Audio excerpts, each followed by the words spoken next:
What if you've never really met yourself? What if the person you think you are is just a mask, carefully shaped by fear, memory, and survival? In a world obsessed with identity, why is self-knowledge still the rarest kind of wisdom? Knowing oneself has been called the beginning of all wisdom, but for most people, it remains a distant dream, or worse, an illusion. We live in a time where personality tests, self-help books, and social media offer an endless mirror. But do these reflections show who we truly are, or only what we've been conditioned to see? In this video, we'll explore the hidden reasons why knowing yourself is so hard. Not because the truth is too far, but because it's too close. And if the journey inwards is the hardest one, it may also be the one worth taking. Subscribe for more content on self-awareness, deep thinking, and conscious living. Carl Jung coined the term persona to describe the social face we present to the world. It's not a lie, it's a necessary adaptation. We wear it to fit in, to be accepted, to navigate society's complex expectations. As children, we quickly learn what traits are rewarded and which ones are punished. We smile even when we're uncomfortable. We say yes when we mean no. We perform roles: dutiful son, polite student, capable worker. And little by little, we forget where the role ends and the self begins. The persona is a costume so familiar that it no longer feels like a disguise. The persona is a system of behavior that is partially dictated by society and partially by the individual's expectations. Carl Jung, The Relations Between the Ego and the Unconscious, 1928. The danger isn't that we wear a mask, but that we start believing it's our face. People say I'm confident when they're just good at hiding fear. They say I'm kind when they've just learned not to express anger.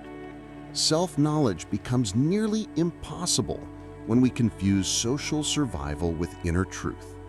Even worse, society rewards us for this confusion. The more we play the role, the more approval we get. Likes, praise, promotions, and that reward reinforces the performance. We are praised for being stable when inside we're uncertain. We are told we are strong, when in truth we've just numbed ourselves. And this is why knowing yourself is so difficult, because you have to question the very version of yourself that gave you a sense of worth. To begin real self-knowledge, one must dare to ask, what part of my identity is authentic and what part is strategic? Which truths about myself are actually stories I told to survive? And perhaps the hardest part, am I willing to peel away this mask, even if what lies beneath is uncertain, unfinished, even painful? Pause and ask, how much of who you are today was built to be loved? There is a part of the self that lives in silence. Jung called it the shadow, the unconscious side we deny and repress. Everything you reject in yourself, the jealousy, the envy, the anger, the shame, doesn't disappear. It waits, it grows, and it controls you from behind the curtain. To know yourself, you must meet your own darkness, not to celebrate it, but to stop it from owning you. And that's hard, because looking at your shadow means confronting everything you were told not to be. Until you make the unconscious conscious, it will direct your life and you will call it fate. Carl Jung. What part of yourself scares you the most? And have you ever listened to it? We're raised to look outward, to define ourselves by what others think, feel, reflect. From a young age, we absorb roles: the smart one, the quiet one, the fixer, the burden. But other people's mirrors are often warped. They reflect their expectations, their projections, their needs. So we internalize images that don't belong to us, and slowly we become strangers to ourselves. Even our own memories lie to us. Memory isn't a recording, it's a story, rewritten every time we recall it. Socrates famously said, "Know thyself." But he also warned, the unexamined life is not worth living. And examination takes courage, because the mirror doesn't always show what we want, but it might show what we need. How many parts of your identity were chosen by you, and how many were assigned? One of the most overlooked reasons we don't truly know ourselves is that we never spend time alone with nothing to distract us.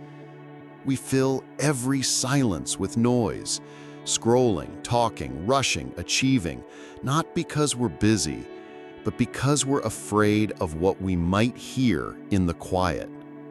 Silence is uncomfortable because it strips us of performance. In that stillness, we begin to sense our deeper anxieties, our contradictions, our long-buried longings. But we run from them because we fear that if we listen closely, we might not like what we find. Self-knowledge demands solitude, not loneliness, but presence. People would rather sit in pain than in silence. Modern paraphrase of Blaise Pascal's idea. When was the last time you truly sat with yourself, without distraction, without purpose, without escape? Knowing yourself isn't a final achievement. It's a practice, a return, a listening. It's not a destination. It's a shedding. Shedding the voice that says you must. Shedding the fear of being unliked. Shedding the story that never really felt like yours. In the stillness beyond labels, beyond roles, beyond performance, that's where the real you might whisper. If this video made you pause, reflect, or question, share your thoughts in the comments. What's the hardest part about knowing yourself? And if you find meaning in these quiet explorations, subscribe to join a growing community of thoughtful minds.